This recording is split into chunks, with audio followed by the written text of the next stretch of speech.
पंडित रविशंकर शुक्ल शासकीय कन्या उच्चतर माध्यमिक विद्यालय सागर की कक्षा 10वीं की छात्रा मैं सृष्टि रजक आप सभी का स्वागत करती हूँ।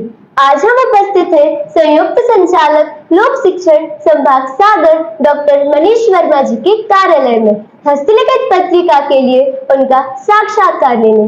चलिए मिलते हैं सर से, जानते हैं उनसे उनके जीवन के विषय में और मार्गदर्शन प्राप्त करते हैं जो हम सभी के लिए अत्यंत उपयोगी होगा। प्रणाम सर। नमस्कार। आपकी अनुमति हो तो साक्षात्कार प्रारंभ करें? बिल्कुल कीजिए। सर, आज का मेरा पहला प्रश्न। सर, सबसे पहले हम आपके जीवन के विषय में जानना चाहेंगे।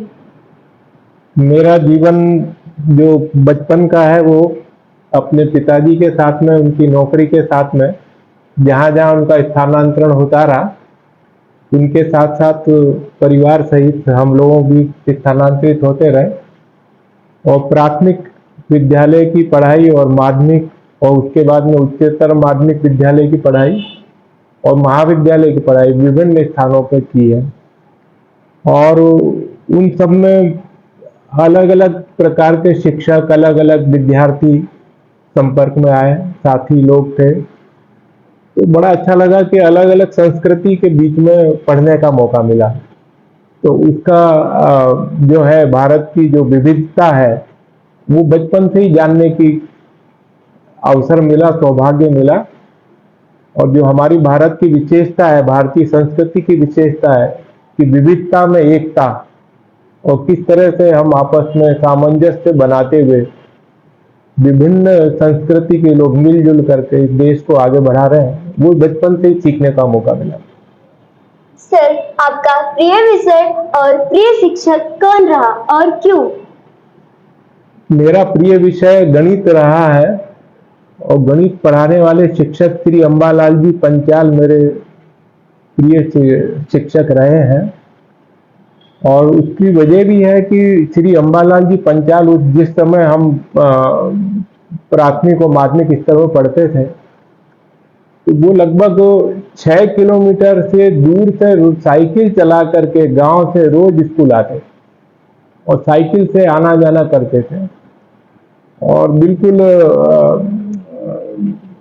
उनका बच्चों के साथ में प्रेम भी काफी था और गणित को पढ़ाने के लिए वो इस तरह से प्रयास करते थे कि एक एक बच्चे को गणित के सवाल, गणित के सूत्र, गणित के सिद्धांत आ जाए। उनका प्रभाव काफी मेरे जीवन पर रहा है और गणित विषय में ही फिर मैंने बाद में चलकर एमएससी किया है। सर, क्या छात्र जीवन में निर्धारित लक्ष्य को ही आपने प्राप्त किया या फिर आप कुछ और बनना चाहते थे? छात्र जीवन में ही समस्त प्रकार की गतिविधियों में भाग लेते हुए हमने अपने लक्ष्य को प्राप्त किया है और छात्र जीवन का हमने जो है पूरा जो आनंद लेना चाहिए वो आनंद लिया है। केवल पाठ्यक्रम तक सब सीमित नहीं रखा और बच्चों के साथ में बहुत खेलकूद की गतिविधियां में भाग लिया। हॉकी भी खेला, क्रिकेट भी खेला, बैडमिंटन भी खेला, बास्केटबॉल भी खेला, एनसीसी में भी भाग लिया और साहित्यिक गतिविधियों में भी भाग लिया। समस्त प्रकार की गतिविधियों में भाग लेते हुए और सामाजिक कार्यों में भी भाग लेते हुए अपनी शिक्षा पूर्ण की है और पढ़ते समय ही, पढ़ने के साथ ही जो हमें जो भी जानकारी मिली उसके अनुसार प्रतियोगी परीक्षाओं में भी शामिल हुए। सर, आप अपने छात्र जीवन और वर्तमान छात्र जीवन में क्या अंतर देखते हैं? पूर्व में और वर्तमान में सबसे बड़ा अंतर तो मैं ये देखता हूँ कि पहले संसाधन कम थे, अब संसाधन अधिक है। हमारे समय में कुंजी से उत्तर लिखना भी अपराध बोध होता था और शिक्षक डांटते थे, कई बार पिटाई भी करते थे। आज के समय में जो भी प्रश्न है उनके पूरे उत्तर, बहुत सारा मटेरियल उपलब्ध है। पूर्व में जब हम पढ़ते थे तो प्रश्नों का, सवालों का हल खुद ढूंढने का प्रयास करते थे। आज के समय में जो पढ़ाई का माहौल है उसमें बच्चे स्वयं उत्तर ढूंढने या सवालों का हल करने के स्थान पर जहां हल उपलब्ध है उस स्थान से मोबाइल के माध्यम से या नेट के माध्यम से या किसी और लिखित लिटरेचर में जहां उपलब्ध है उसकी नकल पे बहुत ज्यादा जोर देते हैं। हमारे समय में ऐसा नहीं था।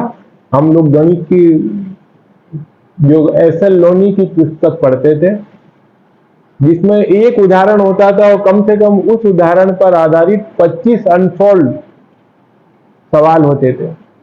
उन 25 सवालों को हम अपने आप हल करने का प्रयास करते थे। उनमें से कुछ कठिन सवाल होते थे, जो नहीं होते थे तो हमारे शिक्षकों से गाइड कर लेकर के उसको हल करते थे। लेकिन हमारे लिए चैलेंज होता था कि हर प्रश्न का उत्तर हम खुद ढूंढें और उसके लिए हम चाहे लाइब्रेरी में कोई और भी अच्छी पुस्तक है, संदर्भ ग्रंथ है, उसको ढूंढते थे, लाते थे, पढ़ते थे और स्वयं अपने जो प्रश्न का उत्तर स्वयं निकालने का प्रयास करते थे। तो उस समय जो विकास है, मानसिक विकास है, वो प्रक्रिया बहुत बेहतर थी।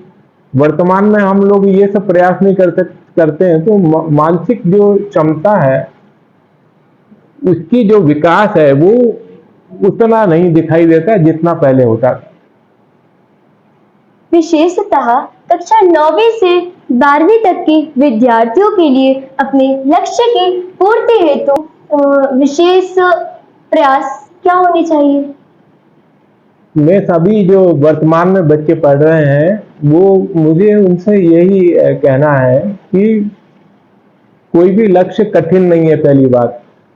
दूसरी बात ये कहना है कि कोई भी लक्ष्य हासिल करने के लिए शॉर्टकट नहीं है, कोई छोटा रास्ता नहीं है।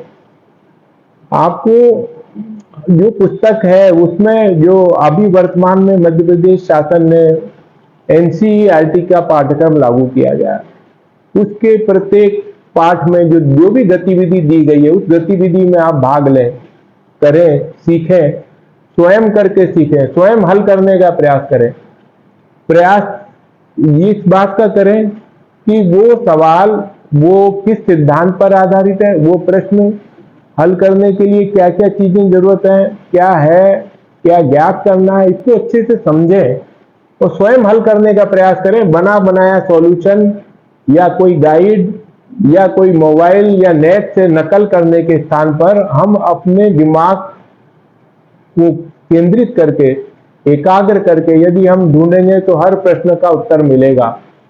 जिस तरह से सागर में जो गोताखोर खुद डाइव लगाते हैं अंदर और गोता लगा करके मोती ढूंढ के लाते हैं, तो वो उसकी उपलब्धि है।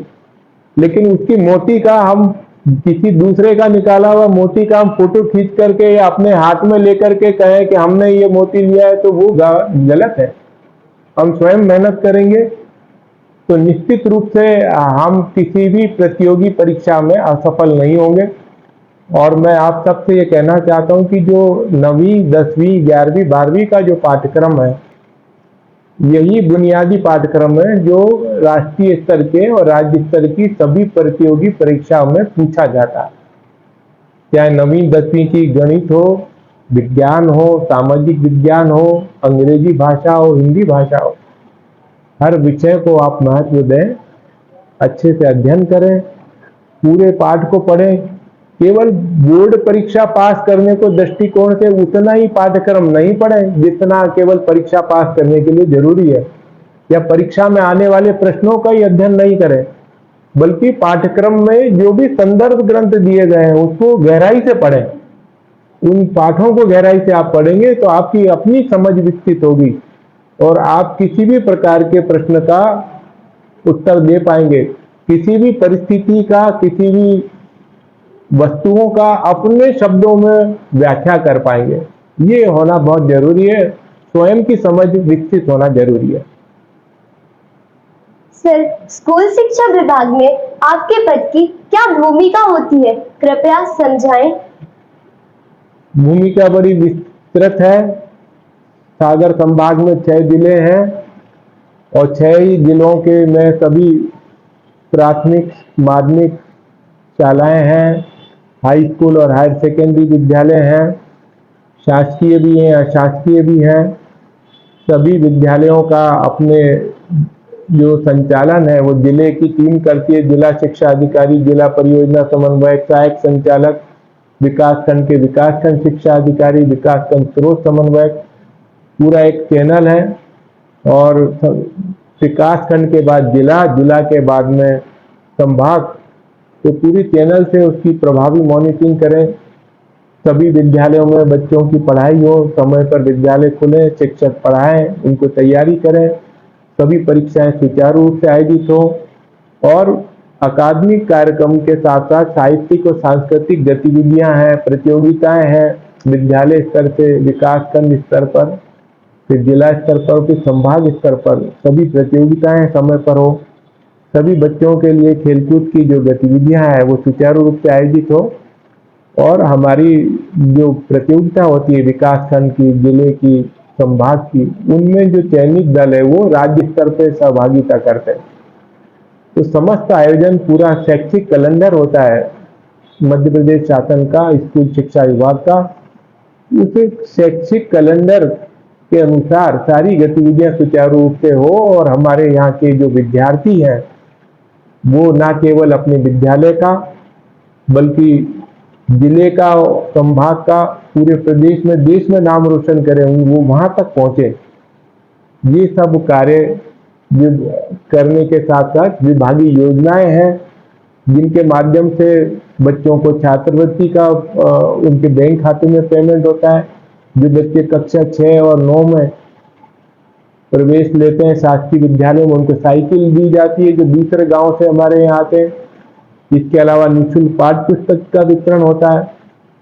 कक्षा 1 से 8 तक शासकीय विद्यालयों में गणवेश का भी वितरण होता है। तो समस्त योजनाओं का अनुश्रवण करना, उनकी मॉनिटरिंग करना, समय पर क्रियान्वयन करना, ये सब कार्य, ये दायित्व शासन में सौंपे हुए हैं, उसको करते हैं। और साथ ही शिक्षा विभाग के जितने भी अमला है लगा हुआ है, चाहे वो प्राथमिक शिक्षक हो, माध्यमिक हो, उच्च माध्यमिक हो, व्याख्याता हो, प्राचार्य हो, इन सब के माध्यम से सभी कार्यों को सुचारू रूप से संपन्न करना और इसमें से आने वाले अवरोध हैं, समस्याएं हैं, उनका समाधान कराना। सर, आज का मेरा अंतिम प्रश्न, सर, हम विद्यार्थियों के लिए आपका संदेश। विद्यार्थियों के लिए यही है कि पूरा आसमान खाली है, आप अच्छी उड़ान भरें और उड़ान पंखों से नहीं होती, हौसलों से होती है। आप हौसला रखें और हमेशा पॉजिटिव रहें और मेहनत करें, पूरे समय पर रोज नियमित रूप से स्कूल आए, पूरे समय रहें, हर क्लास में भाग लें।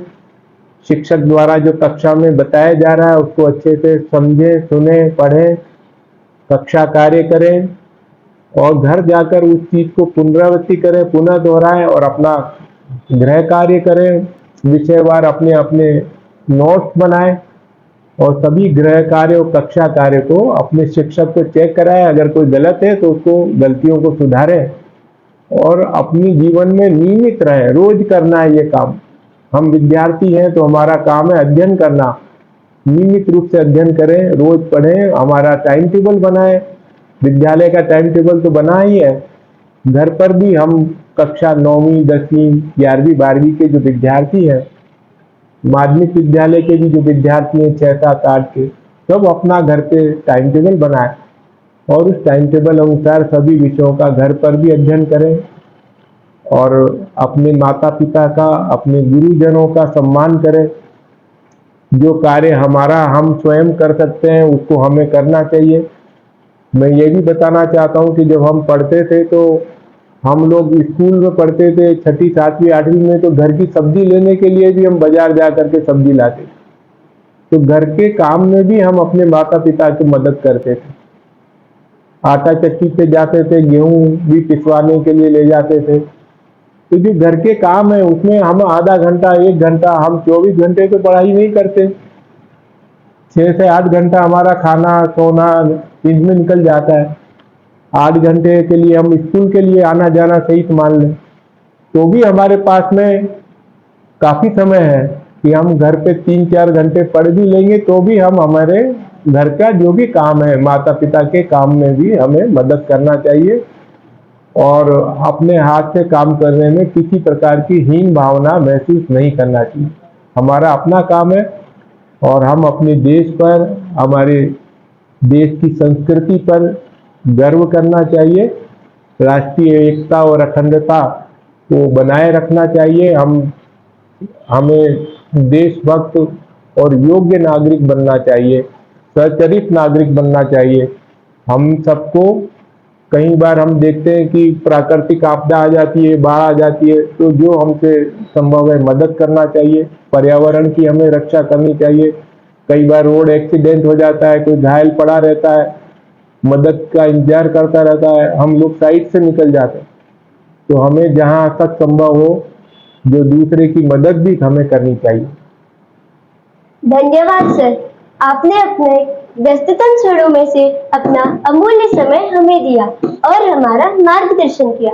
विद्यालय परिवार की ओर से एवं हस्तलिखित पत्रिका के समूह की ओर से मैं आपकी विशेष रूप से आभारी हूँ। पुनः धन्यवाद। आपका दिन शुभ हो।